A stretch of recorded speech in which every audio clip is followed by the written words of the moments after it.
As Memphians celebrate Independence Day with barbecues, fireworks, and a day off from work for some employees, severe heat and broken air conditioners mean just another day on the job for service technicians at HVAC companies.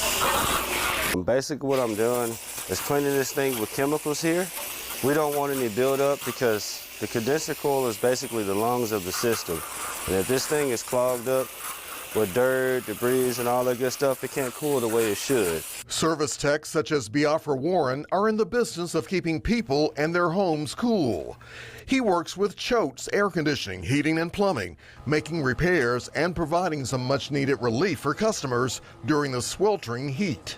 Yes, a lot of calls actually like this. In the Mid-South, we have high humidity levels, and that's very normal. It may be 90 degrees, but it feels like 130 degrees, which is not good for the homeowner. All week long, temperatures in the 90s have almost suffocated the Mid-South. That means the heat index, what it will feel like, will be upwards of 110 at times. And we saw yesterday, even some places felt as hot as 115. So another hot day.